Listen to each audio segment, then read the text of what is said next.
നാട്ടുസഞ്ചാരിയുടെ മറ്റൊരു എപ്പിസോഡിലേക്ക് ഏവർക്കും സ്വാഗതം. നമ്മളിപ്പോൾ ഉള്ളത് സ്വിറ്റ്സർലൻഡിലെ സ്യൂറിച്ച് എന്ന പട്ടണത്തിലാണ്. മുൻ എപ്പിസോഡിൽ കണ്ട മോവൻപെക് എന്ന ഹോട്ടലിലായിരുന്നു ഇന്നലെ തങ്ങിയത്. എന്നത്തെയും പോലെ രാവിലെ 9 മണിക്ക് തന്നെ ഇന്നത്തെ യാത്ര ആരംഭിച്ചു. ഇനി നമ്മൾ പോകുന്നത് ഇറ്റലിയിലേക്കാണ്.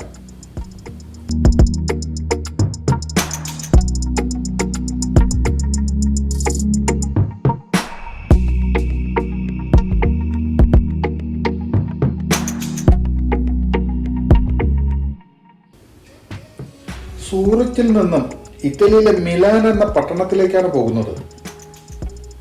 അവിടെ നിന്നും ഇന്ന് രാത്രിയിൽ തന്നെ തിരികെ ദുബായിലേക്ക് പോകും.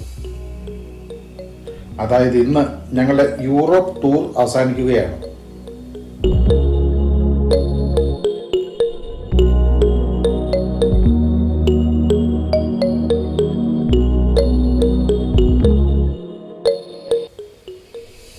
എക്സ്പ്രസ് ഹൈവേ E35 യാത്ര.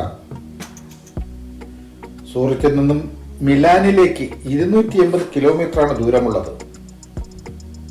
ഒരു 3 മണിക്കൂർ യാത്ര. പക്ഷെ ഈ യാത്ര അതിമനോഹരമായിരിക്കും. കാരണം ഈ യാത്ര മലകളുടെ അടിവാരത്തിലൂടെയും മല തുരന്നുണ്ടാക്കിയ ടണൽ റോഡുകളിലൂടെയുമാണ്. മാത്രമല്ല, പോകുന്ന വഴിയിലുടനീളം ധാരാളം തടാകങ്ങളും നമുക്ക് കാണാൻ കഴിയും. ഇന്നത്തെ എപ്പിസോഡിൽ യാത്രാ ദൃശ്യങ്ങളാവും കൂടുതൽ ഉണ്ടാവുക. ആരും സ്കിപ്പ് ചെയ്യരുത്. അത്ര മനോഹരമാണ് യാത്രയിലുടനീളം നമുക്ക് കാണാൻ കഴിയുന്നത്.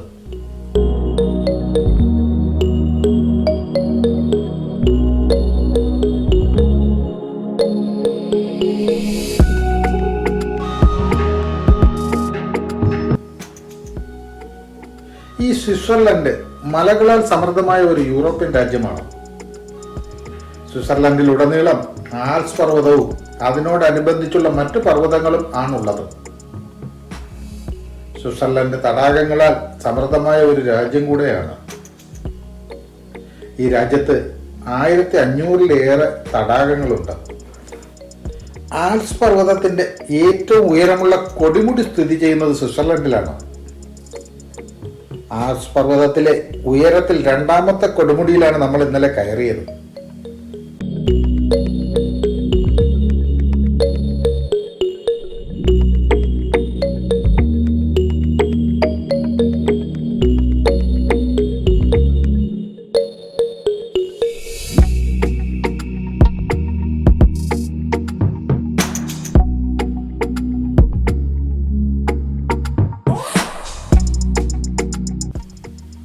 ഏതോ ഒരു പട്ടണ പ്രദേശത്തൂടെയാണ് നമ്മൾ ഇപ്പോൾ പോകുന്നത്. എത്ര ഭംഗിയുള്ള സ്ഥലമാണിതെന്ന് നോക്കൂ. പട്ടണങ്ങൾ രൂപപ്പെട്ടിരിക്കുന്നത് മലയടിവാരത്തിലും തടാകങ്ങളുടെ ഇരുകരയിലുമായാണ്. റോഡിന് സമാന്തരമായി റെയിൽവേ ലൈനും ഉണ്ട്.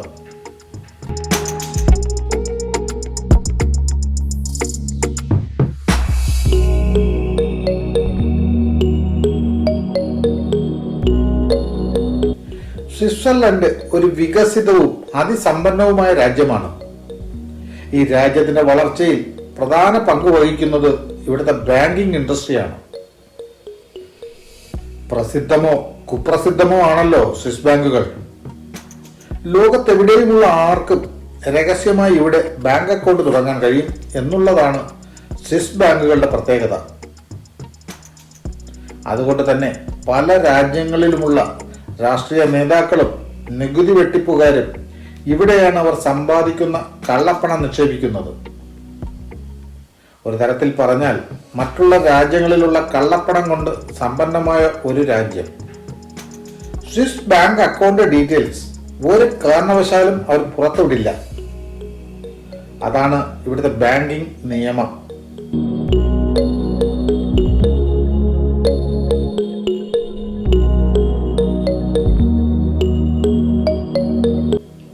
ഇപ്പോൾ നമ്മളൊരു ടണൽ റോഡിലേക്ക് കടക്കുകയാണ്. നിബിഡ വനം തുരന്നുണ്ടാക്കിയതാണ് ഈ റോഡ്. ഒരു വൃക്ഷം പോലും മുറിച്ചു മാറ്റാതെയാണ് ഈ റോഡ് നിർമ്മിച്ചിരിക്കുന്നത്. ഇനി അങ്ങോട്ടുള്ള റോഡ് ഇങ്ങനെ തന്നെയാവും. ഇടയ്ക്കിടയ്ക്ക് ഗ്രാമങ്ങളും പട്ടണങ്ങളും ഉണ്ടാവും. തുടർന്ന് മല തുറന്നുള്ള റോഡും. ഈ ഹൈവേ നമ്മെ അത്ഭുതപ്പെടുത്തുന്ന ഒന്ന് തന്നെയാണ്.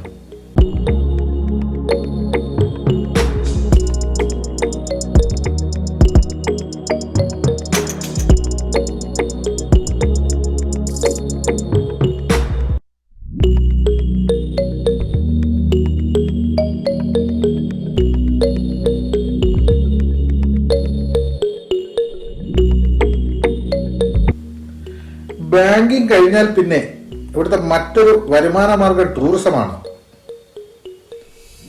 ടൂറിസം മേഖല ഇവിടെ വളരെയേറെ വികസിച്ചിട്ടുള്ള ഒരു രാജ്യമാണ്. മഞ്ഞുമലകളും തടാകങ്ങളും കൊണ്ട് സമൃദ്ധമായ ഇവിടം ലോകസഞ്ചാരികളുടെ ഒരു പറുദീസയാണ്. സ്വിറ്റ്സർലൻഡ് കാണാൻ ആഗ്രഹിക്കാത്ത ഒരാളും ലോകത്ത് ഒരിടത്തും ഉണ്ടായില്ല. അതുകൊണ്ടാണ് സ്വിറ്റ്സർലൻഡ് ഭൂമിയിലെ സ്വർഗം എന്ന് അറിയപ്പെടുന്നത്. ഭൂമിയിലെ സ്വർഗമാണ്, അല്ലാതെ ഗോഡ്സ് ഓൺ കൺട്രി അല്ല. നമ്മുടെ നാട് ദൈവത്തിൻ്റെ സ്വന്തം നാട് തന്നെയാണ്. പക്ഷെ നമ്മളെ നയിക്കുന്നത് ചെകുത്താന്മാരായാൽ പിന്നെ ദൈവത്തിനും ഒന്നും ചെയ്യാൻ കഴിയില്ല.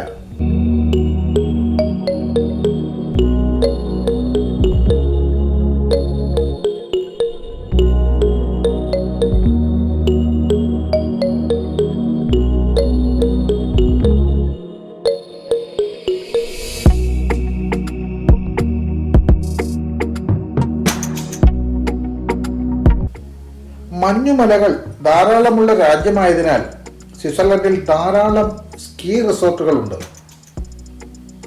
അതുപോലെ ഹൈക്കിങ്ങും ഇവിടുത്തെ ഒരു പ്രധാന ടൂറിസം ആക്ടിവിറ്റിയാണ്. സ്വിറ്റ്സർലൻഡിൻ്റെ മറ്റൊരു ഐക്കോണിക് അട്രാക്ഷൻ സ്വിസ് വാച്ചുകളാണ്. ഒരു കാലത്ത് സ്വിസ് വാച്ചുകൾ ലോക പ്രശസ്തമായിരുന്നു. ഇലക്ട്രോണിക് വാച്ചുകളുടെ പ്രചാരത്തോടെയാണ് സ്വിസ് വാച്ചുകളുടെ ഡിമാൻഡ് കുറഞ്ഞത്. അതുപോലെ ഇപ്പോഴും സ്വിസ് ചോക്ലേറ്റ് ലോക പ്രശസ്തമാണ്.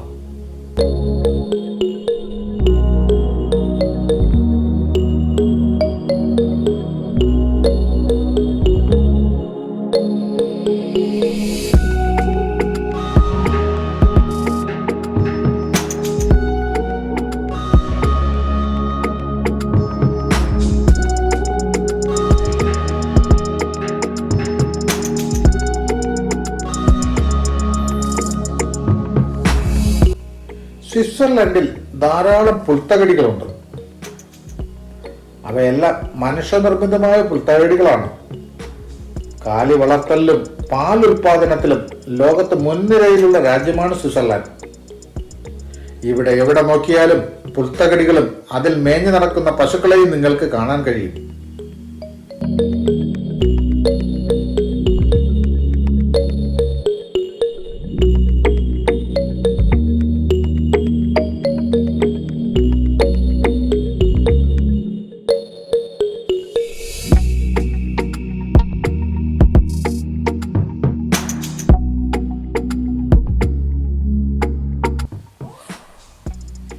സ്വിറ്റ്സർലൻഡിന്റെ ആകെ വിസ്തീർണം 41,285 സ്ക്വയർ കിലോമീറ്ററാണ്.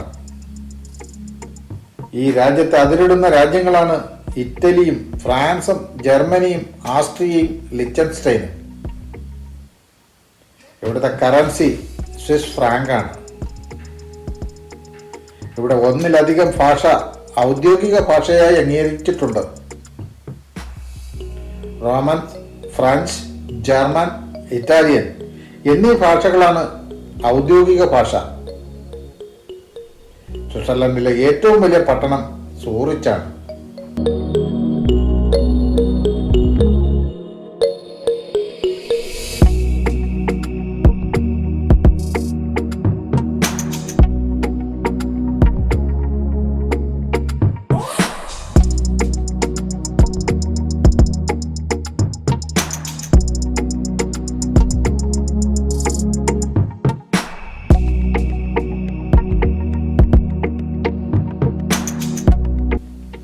എത്ര മനോഹരമാണ് ഈ ദൃശ്യങ്ങളെന്ന് കണ്ടോ?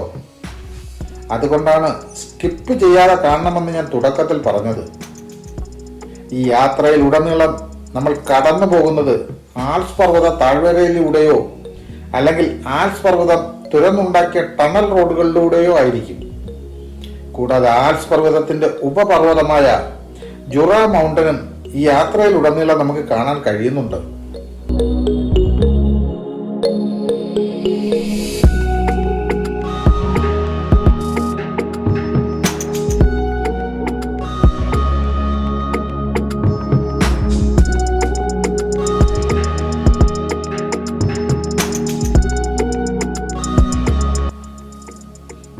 ആ ഇടതുവശത്ത് കാണുന്നത് ഒരു പെൻസ്റ്റോക്ക് ആണ്.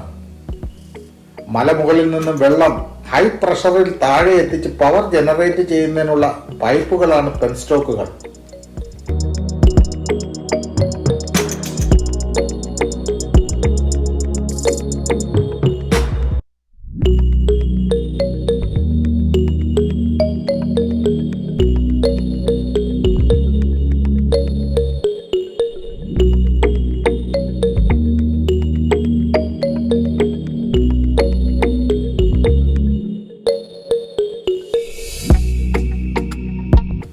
സ്വിറ്റ്സർലൻഡിൽ 26 സ്റ്റേറ്റുകളാണുള്ളത്. ഇവയെ കാന്റോൺസ് എന്നാണ് അറിയപ്പെടുന്നത്. റോമൻ എറയിൽ ഇവിടം റോമാ സാമ്രാജ്യത്തിന്റെ അധീനതയിലായിരുന്നു. 1848 മുതലാണ് സ്വിറ്റ്സർലാൻഡ് ഫെഡറൽ രാജ്യമായി മാറിയത്. ഇവിടെ ഡയറക്റ്റ് ഡെമോക്രസിയാണ്, അതായത് ജനങ്ങളാണ് പോളിസി നിശ്ചയിക്കുന്നത്. നമ്മുടെ രാജ്യത്തുള്ളത് റെപ്രസെന്റേറ്റീവ് ഡെമോക്രസിയാണ്. അവിടെ ജനങ്ങൾ തിരഞ്ഞെടുക്കുന്ന റെപ്രസെന്റേറ്റീവ്സ് ആണ് പോളിസി നിശ്ചയിക്കുന്നത്. അതാണ് ഡയറക്റ്റ് ഡെമോക്രസിയും റെപ്രസെന്റേറ്റീവ് ഡെമോക്രസിയും തമ്മിലുള്ള വ്യത്യാസം. ഡയറക്റ്റ് ഡെമോക്രസിയുടെ ഒരു ചെറു പതിപ്പാണ് നമ്മുടെ ജനകീയാസൂത്രണ. പക്ഷെ അത് പേരിൽ മാത്രമേ ഉള്ളൂ എന്നതാണ് നമ്മുടെ അനുഭവം. പിന്നെ ആസൂത്രണം ജനങ്ങളെ ഏൽപ്പിക്കണമെങ്കിൽ ജനങ്ങളും ആ നിലവാരത്തിലേക്ക് ഉയരേണ്ടതുണ്ട്. അല്ലെങ്കിൽ നമ്മുടെ ഗ്രാമസഭകളിലും മറ്റും കാണുന്ന തരത്തിൽ എൻ്റെ കോഴി, എൻ്റെ ആട്, എൻ്റെ റോഡ് എന്ന നിലവാരത്തിലേക്ക് ചുരുങ്ങിപ്പോകും വികസനം.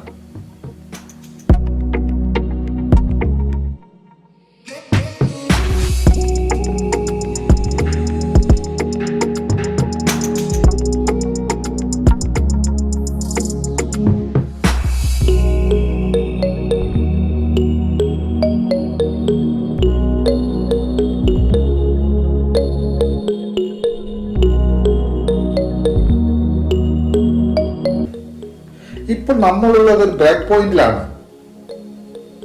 വാഹനം നിർത്തി ഒന്ന് ബ്രേക്ക് എടുത്തേ ഇവിടെ നിന്ന് ഓടാൻ പാടുള്ളൂ. അതുപോലെ ബ്രേക്ക് പോയിന്റിലുള്ള ഒരു സൂപ്പർ മാർക്കറ്റിനുള്ളിലാണ് നമ്മളിപ്പോൾ ഉള്ളത്. നമ്മുടെ ഭാഷയിൽ പറഞ്ഞാൽ ഉപ്പ് തൊട്ട് കർപ്പൂരം വരെ കിട്ടുന്ന ഒരു സൂപ്പർ മാർക്കറ്റ്. ഇവിടെ ഉപ്പ് തൊട്ട് കർപ്പൂരം വരെ എന്നുള്ളത് ചീസ് മുതൽ മദ്യം വരെ എന്നാക്കുന്നതാണ് നല്ലത്.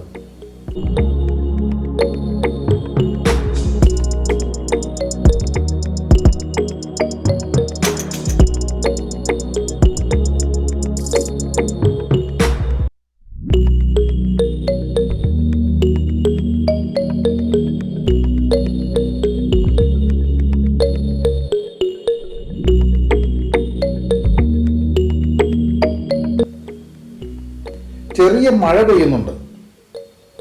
ദൃശ്യങ്ങൾ പകർത്തുന്നത് ദുഷ്കരമാകും. ഹെവി റെയിൻ അല്ല, അത്രയും ആശ്വാസം. നല്ല ഫോഗുണ്ട് മലയുടെ വശങ്ങളിലും താഴ്വാരങ്ങളിലും.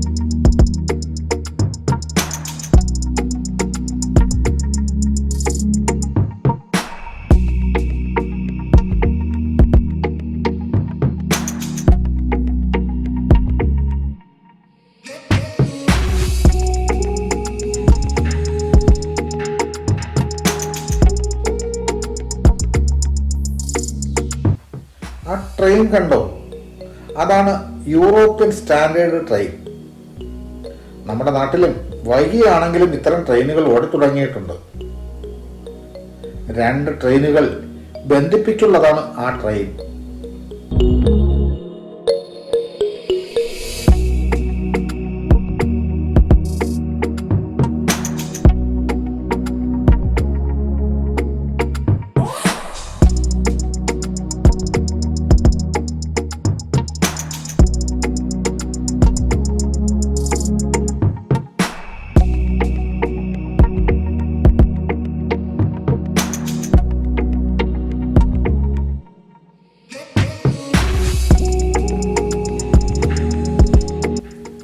ബ്രേക്ക് കഴിഞ്ഞ് യാത്ര തുടരുകയാണ്. ഇവിടെ മുഴുവൻ വലുതും ചെറുതുമായ വെള്ളച്ചാട്ടങ്ങളാണ്. ഒന്നും രണ്ടുമൊന്നുമല്ല, നൂറുകണക്കിന് വെള്ളച്ചാട്ടമാണ് ഇവിടെ ഉള്ളത്. അതിൽ കിലോമീറ്റർ കണക്കിന് ഉയരത്തിൽ നിന്നും താഴേക്ക് പതിക്കുന്നവയുമുണ്ട്.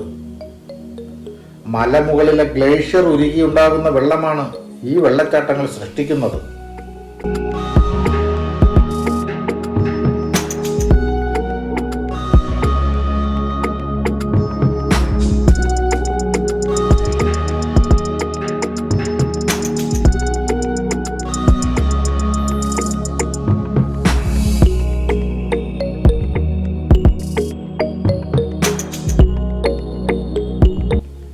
സ്വിറ്റ്സർലൻഡ് ലോക സംഘടനകളുടെ ഒരു ഹെഡ്ക്വാർട്ടേഴ്സ് കൂടെയാണ്.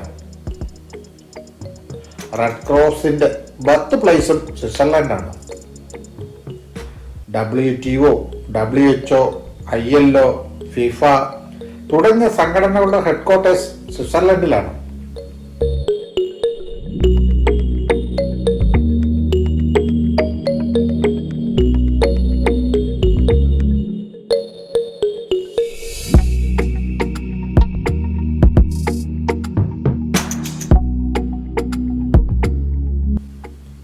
നമ്മളിപ്പോൾ ഇറ്റലിയിലെത്തി. മുമ്പ് പറഞ്ഞതുപോലെ ബോർഡർ കടന്നത് നമ്മൾ അറിഞ്ഞതേയില്ല.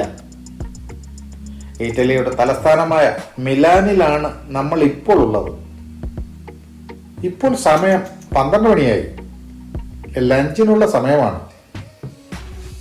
ഇനി ലഞ്ച് കഴിച്ച ശേഷം സിറ്റി ടൂറും തുടർന്ന് മിലാൻ എയർപോർട്ടിൽ നിന്ന് ദുബായിലേക്കും പോകും.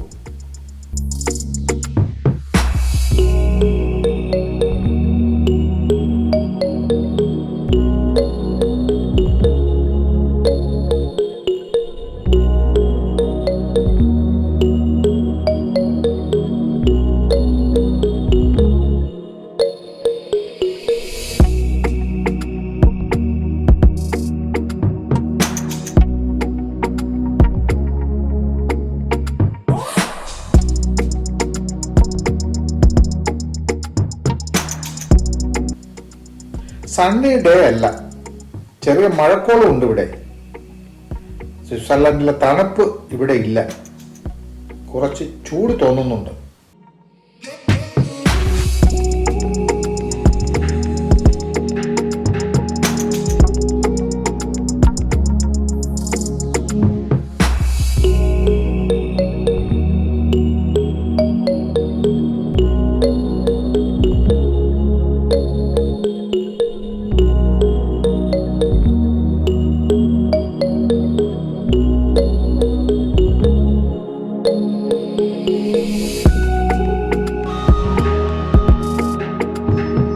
ഞങ്ങൾ ലഞ്ച് ബുക്ക് ചെയ്തിട്ടുള്ള ഹോട്ടലിനടുത്താണ് ഇപ്പോൾ ഉള്ളത്.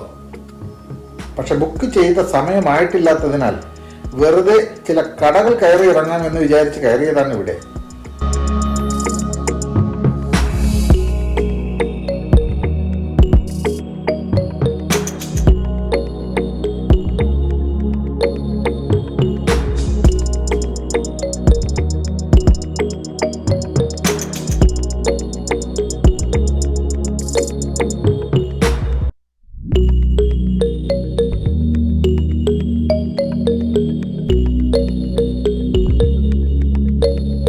ഇതാണ് നമ്മൾ ലഞ്ച് ബുക്ക് ചെയ്തിട്ടുള്ള ഹോട്ടൽ.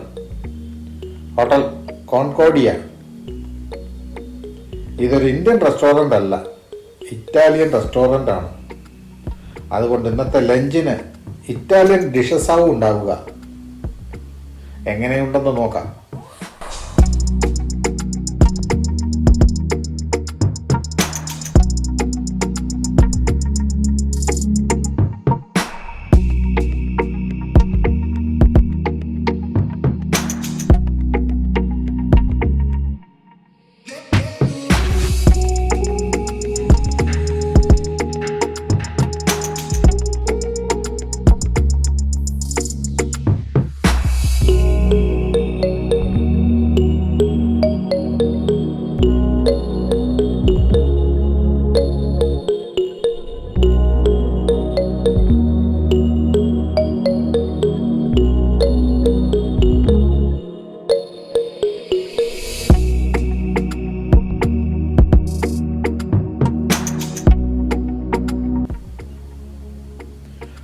ഭക്ഷണം കഴിഞ്ഞുള്ള കാഴ്ചകൾ അടുത്ത എപ്പിസോഡിൽ കാണാം. ഈ എപ്പിസോഡ് ഞാൻ ഇവിടെ അവസാനിപ്പിക്കുകയാണ്. ചാനൽ ഇതുവരെ സബ്സ്ക്രൈബ് ചെയ്യാത്തവർ ദയവായി സബ്സ്ക്രൈബ് ചെയ്യുക. ഈ വീഡിയോ ഇഷ്ടമായെങ്കിൽ ലൈക്ക് ചെയ്യാനും മറ്റുള്ളവർക്ക് ഷെയർ ചെയ്യാനും മടിക്കരുതേ. അഭിപ്രായങ്ങൾ കമൻറ്റ് ബോക്സിൽ രേഖപ്പെടുത്താവുന്നതാണ്. അടുത്ത എപ്പിസോഡ് വരെയും ഗുഡ് ബൈ.